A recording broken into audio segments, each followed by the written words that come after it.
Taiwan has launched a new military submarine program with the assistance of U.S. defense contractors as tensions with China continue to simmer.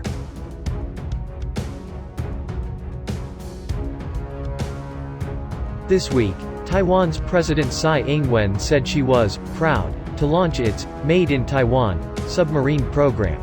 She added the nation is more determined than ever to continue developing our self-defense industries and safeguard our sovereignty and democracy. The submarines will have weapons systems made by Lockheed Martin and Raytheon. It is not the first time the U.S. will have collaborated with Taiwan on its defense capabilities. It approved a $1.8 billion (£1.3 billion) weapons sale to the island nation just last month. It follows reports of an unannounced visit by U.S. Navy Rear Admiral Michael Studeman to Taiwan on Sunday, a move which prompted a furious response from China. The Navy official is involved with a U.S. military intelligence body known as the J2. The Pentagon declined to comment.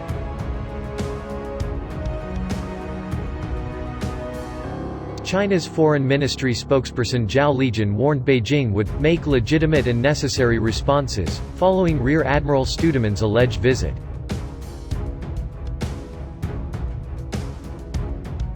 China has repeatedly urged the U.S. to stop engaging in official exchanges with Taiwan this year, warning such interactions would damage U.S.-China relations. However, if true, the Rear Admiral's visit last weekend marks the third time this year a U.S. official has traveled to Taiwan. In August, U.S. Secretary of Health and Human Services Alex Azar traveled to the island nation, followed by Undersecretary of State Keith Krach.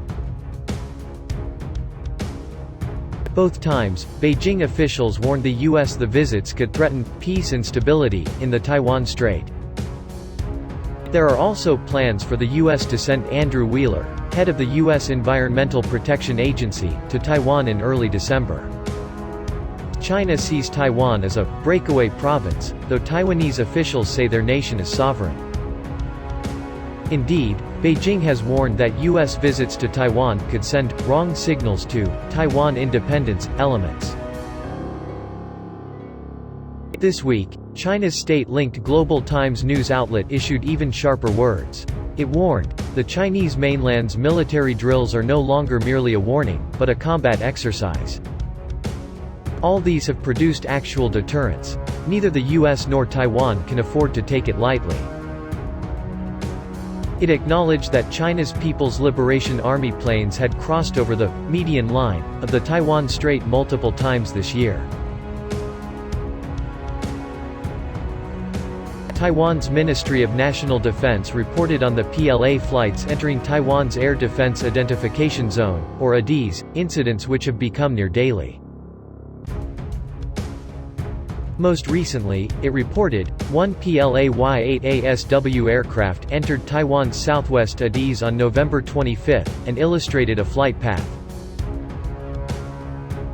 It said Taiwan had deployed patrolling aircraft and air defense missile systems to monitor the activity.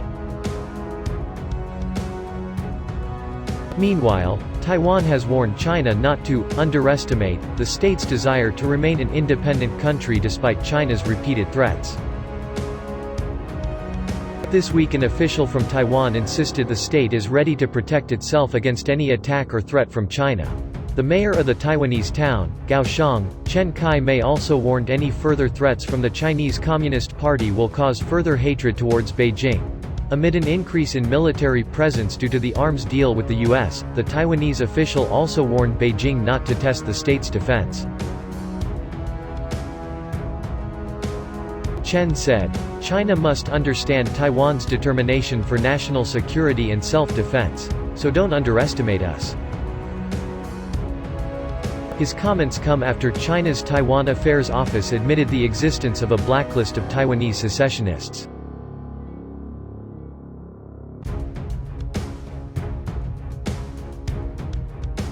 Taiwan's own Mainland Affairs Council stated the move to create a blacklist of officials from Taipei was an attempt to disrupt democracy.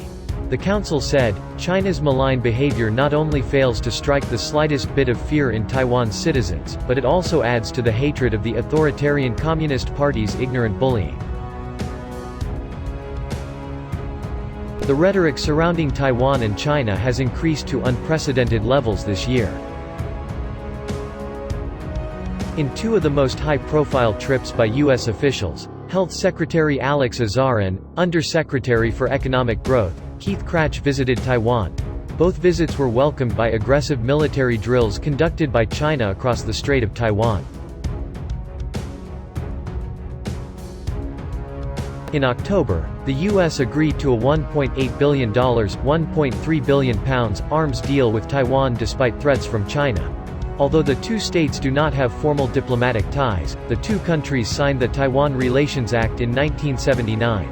Under the treaty, the U.S. agreed to sell arms to the state with the intention of protecting its sovereignty and defense capability. In the defense agreement, the U.S. agreed to sell missiles and artillery equipment to the state. The two sides had also agreed to a deal worth £1.83 billion which included 100 Harpoon coastal defense systems and approximately 400 surfaces-to-air missiles. Amid the backdrop of these deals, the Chinese Ministry of Defense spokesman Ren Guojiang warned the U.S. to stop violating China's sovereignty over the state. He also called the sanctioning of arms from Taiwan to China a violation of the One China principle.